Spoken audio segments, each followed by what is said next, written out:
தினமும் ஆயிரக்கணக்கானோர் சினிமா கனவோடு நுழையும் இந்த துறையில் ஒரு சாதாரண பெண்ணாக நுழைந்து இன்று தென்னிந்தியாவின் தவிர்க்க முடியாத சக்தியாக உயர்ந்திருக்கும் சாய் பல்லவியின் பயணம் நிச்சயம் உத்வேகம் அளிக்கக்கூடியது. சாய் பல்லவியின் கதை தமிழ்நாட்டின் நீலகிரி மாவட்டத்தில் உள்ள கோத்தகிரியில் தொடங்குகிறது. 1992 மே 9 செந்தாமரை கண்ணன் மற்றும் ராதா தம்பதியினருக்கு மகளாக பிறந்தார். கோயம்புத்தூரில் பள்ளி படிப்பை முடிக்கும்போதே அவர் மனதில் 2 பெரிய ஆசைகள் இருந்தன.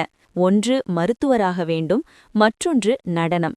சிறுவயதிலிருந்தே நடனத்தின் மீது தீராத காதல் கொண்ட சாய் பல்லவி முறையாக யாரிடமும் நடனம் கற்கவில்லை. தொலைக்காட்சி பெட்டியில் ஐஸ்வர்யா ராய், மாதுரி தீக்ஷித் ஆடுவதை பார்த்து தானாகவே தனது நடன திறமையை மெருகேற்றிக் கொண்டார். இந்த நடன ஆர்வம் 2008 விஜய் டிவியின் உங்களில் யார் அடுத்த பிரபுதேவா நிகழ்ச்சிக்கு அவரை கொண்டு சென்றது. அதில் இறுதிப் போட்டி வரை முன்னேறி கவனம் ஈர்த்தார். தொடர்ந்து தெலுங்கு தொலைக்காட்சி நடன நிகழ்ச்சிகளிலும் பங்கேற்றார். இந்த நிகழ்ச்சிகள் சிறிய அங்கீகாரத்தை கொடுத்தாலும் அவர் முழு நேர சினிமாவுக்குள் நுழையவில்லை.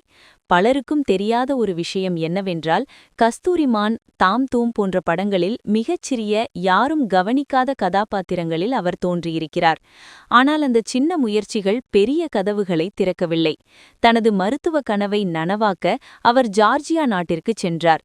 திபிலிசி அரசு மருத்துவ பல்கலைக்கழகத்தில் மருத்துவ படிப்பை தொடங்கினார்.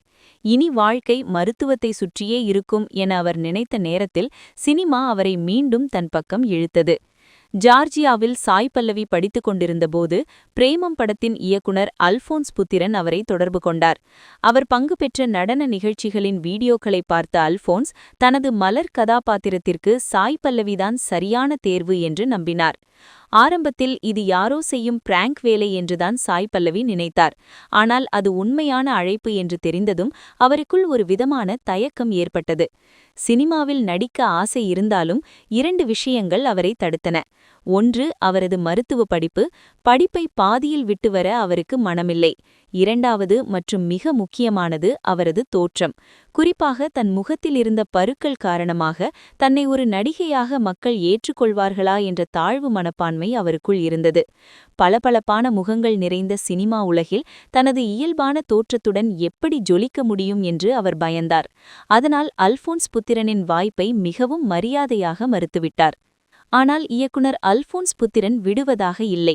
அவர்தான் சாய் பல்லவியின் பயணத்தில் உண்மையான வழிகாட்டியாக அமைந்தார். உங்கள் முகத்தில் உள்ள பருக்களை பற்றி கவலைப்படாதீர்கள். அதுதான் இந்த கதாபாத்திரத்திற்கு உயிர் கொடுக்கும். நீங்கள் எந்த ஒப்பனையும் இல்லாமல் இயல்பாக நடியுங்கள், அது போதும் என்று அவர் கொடுத்த தைரியம்தான் சாய் பல்லவியின் மனதை மாற்றியது. படிப்பிற்கு எந்த பாதிப்பும் வராதபடி படப்பிடிப்பில் கலந்து கொள்ள சம்மதித்தார்.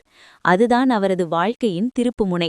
அவர் மலர் டீச்சராக நடிக்க ஒப்புக்கொண்டு தென்னிந்திய சினிமாவின் புதிய சகாப்தத்திற்கு அடியெடுத்து வைத்தார். சுவாரஸ்யமாக, பிரேமம் வெளியாவதற்கு முன்பே தனது 2வது மலையாள படமான கலி படப்பிடிப்பில் கலந்து கொண்டார். 2015 பிரேமம் வெளியானது. மலர் டீச்சர் கதாபாத்திரம் கேரளா மற்றும் தமிழ்நாட்டில் ஒரு கலாச்சார அலையை உருவாக்கியது.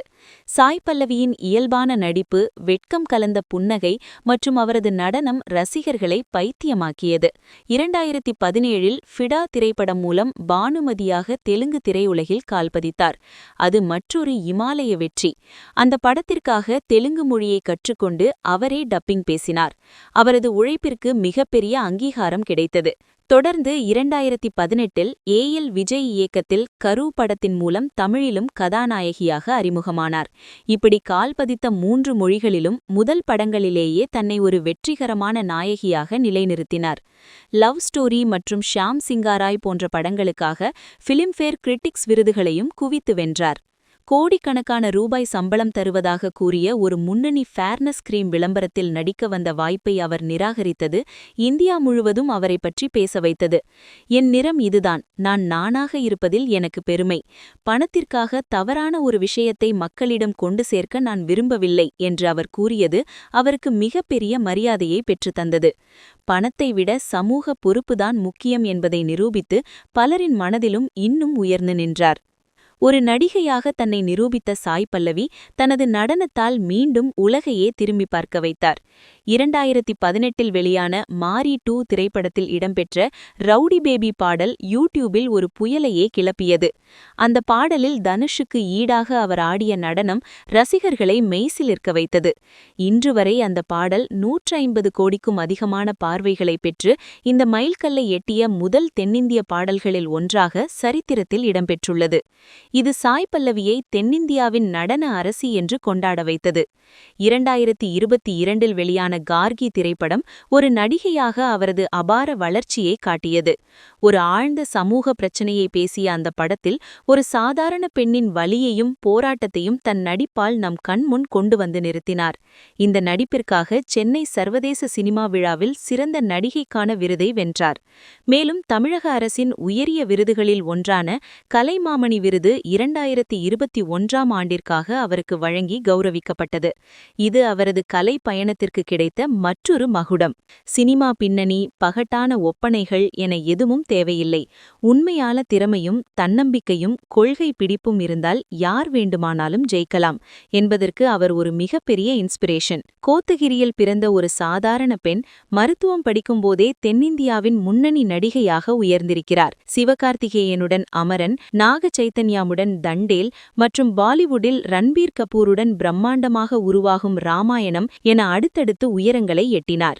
இத்தனை படங்களில் உங்களுக்கு சாய் பல்லவியின் எந்த படம், எந்த கதாபாத்திரம் மிகவும் பிடிக்கும்? மலர் டீச்சரா அல்லது பானுமதியா?